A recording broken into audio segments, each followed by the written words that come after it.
आखिर कैसे हुई एरोप्लेन की खोज और कैसे एक आदमी ने बना दिया दुनिया का सबसे तेज उड़ने वाला हवाई जहाज? तो चलिए जानते हैं पूरी कहानी। 1250 में रोजर बैकन नामक के वैज्ञानिक ने यांत्रिक उड़ान के बारे में अपनी किताब में लिखा था, पर उस पर किसी ने ध्यान नहीं दिया।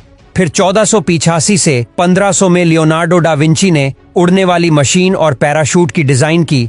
अब साल 87-83 को मंटगाल्फियर बंधुओं ने प्रथम हवा से हल्की यान यानी गुब्बारा बनाकर दुनिया को दिखा दिया।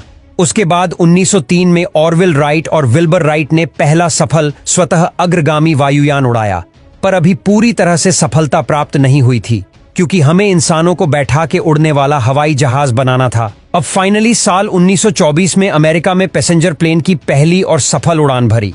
उसके बाद अभी तक कई सारी बड़ी बड़ी कंपनियां प्लेन बनाती हैं, पर कैसे? चलिए अब जानते हैं कि आखिर इतने बड़े प्लेन कैसे बनते हैं और कितने दिन में ये प्लेन बन के तैयार हो जाता है। एरोप्लेन को बनाना काफी मेहनत भरा काम होता है, जो कि आम इंसानों के बस की तो बात ही नहीं है। इसीलिए जो कंपनियां एरोप्लेन बनाती है वे अपनी फैक्ट्री में दुनिया के टॉप इंजीनियर से ही ये काम करवाती है।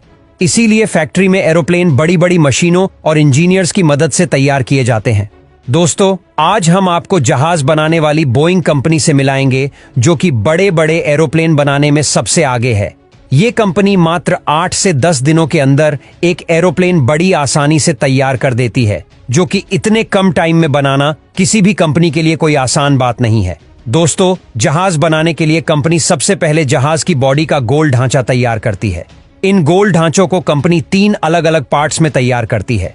इन तीनों ढांचों को तैयार करने के बाद इन्हें फिटिंग डिपार्टमेंट में ले जाया जाता है, जहां पर इन तीनों के आगे के और पीछे के पार्ट्स को एक साथ जोड़ा जाता है।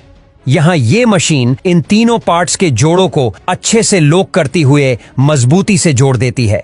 फिर जहाज की इन तीनों हिस्सों को जोड़ने के बाद जहाज की बॉडी को अंदर से तैयार किया जाता है, जहां पर जहाज की गेट, विंडो और जहाज के अंदर का इंटीरियर तैयार किया जाता है। इसके बाद अंदर से प्लेन की पूरी बॉडी को अच्छे से पैक किया जाता है। ये सब काम कंपनी 3 दिनों के अंदर अच्छे से पूरा कर लेती है। चौथे दिन जहाज के दोनों पंखों को लगाया जाता है और इन्हें फिर अच्छे से फिक्स करके टाइट कर दिया जाता है। इसके बाद प्लेन में पहिए फिक्स किए जाते हैं और फिर 5वें दिन प्लेन के ऑपरेटिंग सिस्टम की फिटिंग कर दी जाती है और वही दूसरी तरफ प्लेन के अंदर की फिनिशिंग की जाती। इसके बाद प्लेन के अंदर जरूरत की सभी चीजें लाकर रखी जाती है और फिट की जाती है। यहाँ पर प्लेन में सभी अलमारी को अच्छे से लगा दी जाती है। अब सबसे लास्ट में प्लेन के अंदर सीटें भी लगाकर फिक्स कर दी जाती है। छठे दिन प्लेन में इंजन फिट कर देते हैं। एक इंजन प्लेन के दाएं पंख पर लगाया जाता है और दूसरा इंजन प्लेन के बाएं पंख पर लगाया जाता है। इसके बाद प्लेन के ऊपर अनेक प्रकार के टेस्ट किए जाते हैं। प्लेन के अंदर से लेकर बाहर तक प्लेन के हर सिस्टम को चेक किया जाता है। अब 7वें दिन प्लेन को पेंट करने के लिए ले जाया जाता है। यहाँ पर प्लेन पर पेंट किया जाता है और साथ ही साथ प्लेन पर कंपनी का नाम, प्लेन का नाम और नंबर सभी लोगो लगा दिए जाते हैं। ये सब काम पूरा होने के बाद 8वें दिन आपका प्लेन पूरी तरह बनकर तैयार हो जाता है।